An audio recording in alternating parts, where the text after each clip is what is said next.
Okay.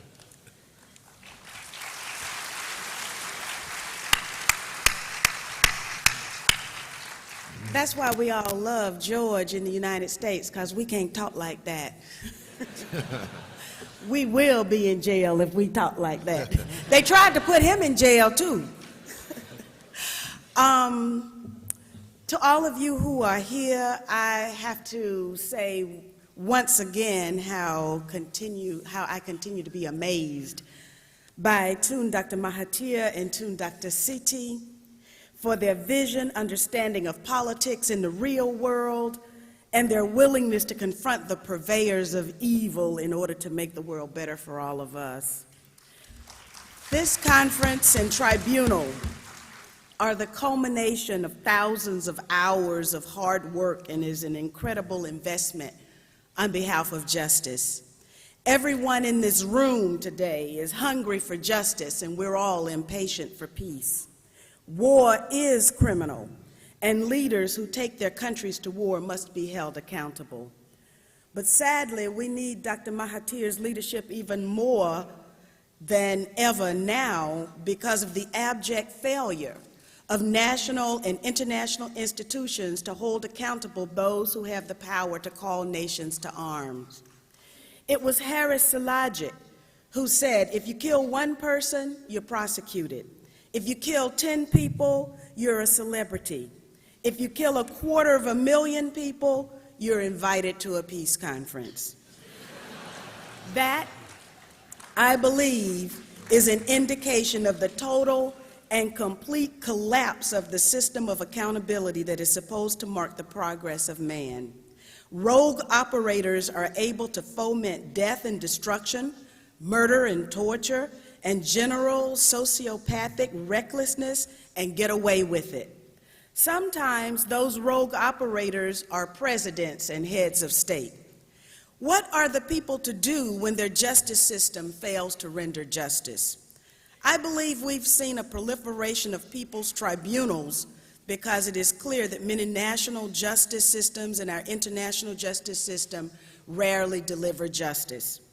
Shortly after the outbreak of the War on Terror, so-called, the people of Japan came together and correctly saw that amid the failure of international institutions to hold the United States accountable for war crimes in Afghanistan, they themselves would have to do it. So the International Criminal Tribunal for Afghanistan was born. The Japanese tribunal found President George W. Bush guilty of war crimes for attacking civilians with indiscriminate weapons and other arms, and also issued recommendations for banning depleted uranium munitions and other weapons that could indiscriminately harm people. The tribunal recommended compensating the victims in Afghanistan and reforming the United Nations for its failure to stop the U.S.-led operation there. Even in the domestic setting, those seeking justice seldom find it inside U.S. courts. In the United States setting, injustice is all too often reserved for those without money, without power, and without white skin. One need only look at the plight of Hurricane Katrina survivors who still want to go home, but they have no right of return. That's because the developers, facilitated by weak or ineffective elected leadership, swooped in early and quickly and staked their claim to the people's land. Only the financial crisis has slowed the pace of this organized theft. Consequently, Hurricane Katrina survivors themselves organized a people's tribunal to try U.S. elected leaders for committing multiple crimes against their own people. I was a co-convener of this tribunal, and we found all levels of government, including President George W. Bush's executive branch, guilty of crimes against humanity. The Brussels Tribunal, about which we will hear more later, has filed a brief in Spanish courts against U.S. presidents and other heads of government responsible for war crimes and crimes against humanity in Iraq.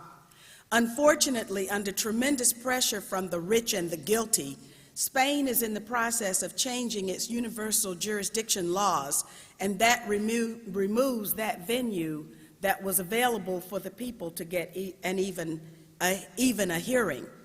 So rather than survey the juridical landscape with despair, some have gone one step further and attempted to serve warrants on the obviously guilty in their capacity as citizens.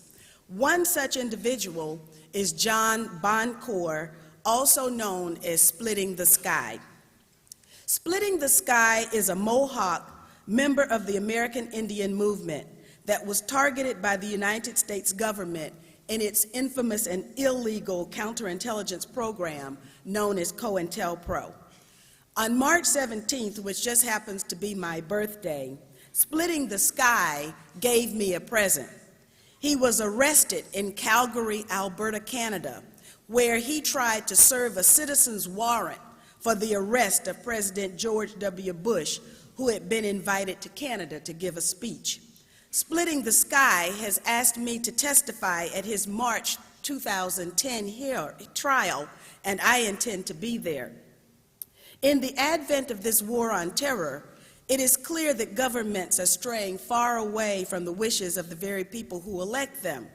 I served 12 years in the United States Congress, and while I was there, I filed articles of impeachment against George Bush, Dick Cheney, and Condoleezza Rice, voted against every Pentagon appropriation, considering it immoral to spend so much money on war when millions of our children go to bed hungry every night. I wrote legislation to ban the use of depleted uranium munitions, and was the first member of Congress to ask the Bush administration on September 11th, what did it know and when did it know it? In December of 2007, I tried to take humanitarian supplies to the people of Gaza after the outbreak of Operation Cast Lead. And the Israeli military rammed and destroyed the Free Gaza boat that I was on. In June of this year, I tried to take crayons to the children of Gaza, and the Israelis hijacked our boat, kidnapped us, took us to Israel, where I spent 7 days in an Israeli prison just because I wanted the people of Gaza to live as I have been given life myself. George Galloway finally got me into Gaza for 24 hours with the Viva Palestina USA convoy. But the sad thing is that my point of view was a minority position in the powerful halls of Washington, D.C. I left Washington not because I chose to, but because the Israeli lobby inside the United States targeted me.